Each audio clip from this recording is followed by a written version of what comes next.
Indonesia sendiri, ulasan buku lebih dikenal dengan resensi. Nah, ulasan buku merupakan hasil kegiatan mengulas, meninjau, menilai, menimbang, mengamati secara detail dan terperinci terhadap satu karya, baik fiksi seperti novel dan buku cerpen. Bisa juga non-fiksi seperti buku-buku ilmiah atau pembelajaran di bidang ekonomi, kesehatan, teknik, ilmu alam, dan lain sebagainya. Hasil ulasan secara umum disajikan dalam bentuk teks, sehingga disebut juga sebagai teks ulasan. Nah, teks ulasan ialah teks yang berisi uraian mengenai ulasan, tinjauan, dan penilaian buku terhadap karya orang. Nah, teks ulasan juga termasuk teks yang berisi hasil penilaian seseorang terhadap karya atau buku yang ditulis oleh orang lain. Nah, untuk tujuan dan manfaat resensi secara umum dapat memberikan pemahaman kepada kita, kepada pembaca, mengenai ulasan, kelebihan, dan kekurangan isi buku atau isi novel tersebut. Nah, melalui sebuah ulasan atau resensi, setiap orang akan dapat dipengaruhi mau minat bacanya terhadap sebuah buku atau karya itu sendiri. Nah, untuk tujuan menulis resensi, menurut S. Daniel 2014 pada halaman 221, jadi meliputi 4 tujuan. Yang pertama, memberikan informasi atau pemahaman yang komprehensif tentang apa yang tampak dan terungkap dalam sebuah buku ataupun novel. Yang kedua, mengajak para pembaca untuk memikirkan, merenungkan, dan mendiskusikan lebih jauh fenomena atau problematika yang muncul dalam sebuah novel atau buku. Nah, dan yang ketiga, memberikan pertimbangan kepada pembaca apakah sebuah buku pantas untuk mendapatkan sambutan dari masyarakat.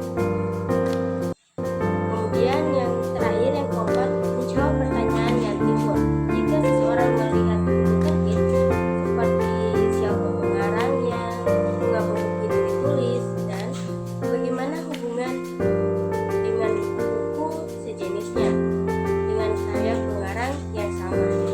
Kemudian untuk manfaat dan fungsi dari hasil ulasan buku atau novel atau sebuah karya dapat memperkaya wawasan dan memperkuat pendapat terkait dengan kegiatan menulis ilmiah. Nah, bahkan dapat dijadikan sebagai salah satu tinjauan literatur yang digunakan sebagai titik tolak untuk mengkonstruksikan pemahaman dalam rancangan penyelidikan atau penelitian. Buku dengan judul kritikal atau bisa dibilang dengan berpikir kritis ada dari Teachable and Dedicated diterbitkan oleh Routledge. Buku ini mencapai edisi ke-5 pada tahun 2019. Nah, dalam buku tersebut terdiri dari 8 bab.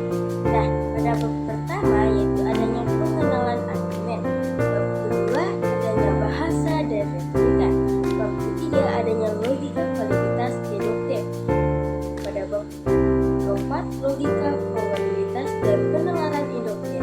Dan pada bab kelima praktik retroduksi atau argumen. Kemudian yang keenam ada isu-isu dalam penilaian argumen. 7 ada pemikiran semu. Dan yang kedelapan ada kebenaran pengetahuan dan keyakinan.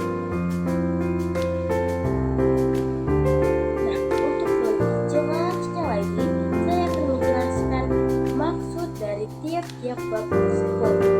Nah, untuk berikut ini adalah penjelasan singkatnya pada setiap bab buku critical thinking atau berpikir kritis. Pada bab pertama yaitu pengenalan argumen. Di sini menjelaskan tentang definisi argumen, yaitu serangkaian pernyataan untuk mendukung konklusi. Kemudian membahas tentang elemen argumen, yaitu nilai pernyataan, premis, konklusif, dan juga inferensi. Kemudian membahas jenis argumen, yaitu ada deduktif yaitu pasti dan induktif probabilistik. Kemudian membahas keterampilan berpikir kritis, yaitu identifikasi, menganalisis, mengevaluasi, dan mengenali kesalahan logika.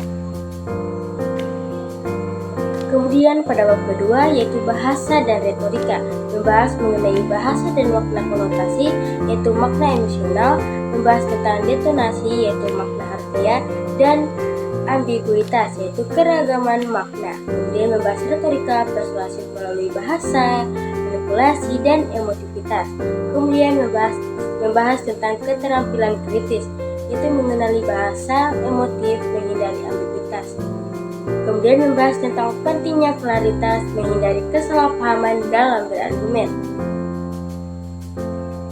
Kemudian pada bab ketiga yaitu logika validitas deduktif, yaitu membahas tentang logika deduktif, yaitu argumen pasti dan tidak bisa salah.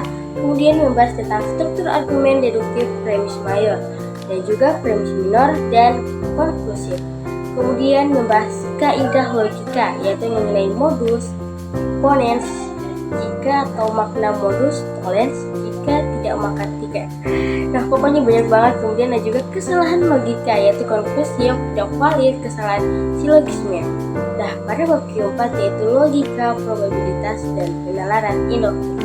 Nah, membahas tentang logika induktif, argumen probabilistik, jenis penalaran, kemudian ada analogi generalisa, ada kaidah induktif, yaitu mengenali pola, membuat prediksi, atau yang terakhir itu membuat kesalahan induktif, yaitu mengenai generalisasi berlebihan, kesalahan sampel. Kemudian pada bab kelima, praktik rekonstruksi argumen, membahas tentang rekonstruksi argumen, yaitu menganalisis struktur argumen. Kemudian yang kedua, mengidentifikasi premis dan konklusif, yaitu mengenali bagian-bagian argumen, mengenali asumsi tak tertulis, mengidentifikasi prinsip-prinsip tidak tertulis, kemudian membuat argumen efektif atau mengklarifikasi dan membuat argumen. Kemudian pada bab ke-6 yaitu isu-isu dalam penilaian argumen. Nah, di sini membahas tentang kriteria evaluasi, yaitu keabsahan, relevansi, atau kekuatan. Kemudian yang kedua membahas tentang mengenali kesalahan logika, kesalahan deduktif dan induktif. Kemudian menghindari bias. Nah, di sini mengenali dan menghindari prasangka. Kemudian penilaian objektif, membuat keputusan berdasarkan bukti. Kemudian pada bab ke-7 yaitu pemikiran semu. Nah, di sini dijelaskan definisi pemikiran semu, di mana pemikiran salah atau menyesatkan. Kemudian jenis pemikiran semu, konsentrasi, dan konsolidasi. Kemudian ada ciri-ciri pemikiran semu, yaitu tidak berdasarkan bukti, tidak dapat diduga. Kemudian mengenali dan menghindari kritis terhadap informasi. Nah, ini dia bab ke-8 mengenai kebenaran, pengetahuan, dan keyakinan. Sini menjelaskan definisi kebenaran, yaitu kesesuaian dengan realitas. Kemudian sumber pengetahuan. Di sini mengenai pengalaman, akal ataupun tradisi. Kemudian keyakinan dan skeptisisme, mengenali batasan pengetahuan. Kemudian membedakan kebenaran dan keyakinan kritis terhadap informasi. Nah, teman-teman, ini membaca mengembangkan kemampuan berpikir kritis untuk menghadapi berbagai situasi dan informasi. Teman-teman, pikir kritis itu kunci. Ini pelajarin cara berpikir yang tajam supaya bisa ngebangun argumen yang gak cuma kuat tapi juga masuk akal. Sebuah argumen lahir dari seseorang yang terbiasa untuk berpikir dengan kritis, sehingga saat mendapatkan masalah yang baru atau masalah yang begitu banyak, maka dapat dengan sigap untuk menentukan solusinya. Sangat keren banget ya. Kemudian unik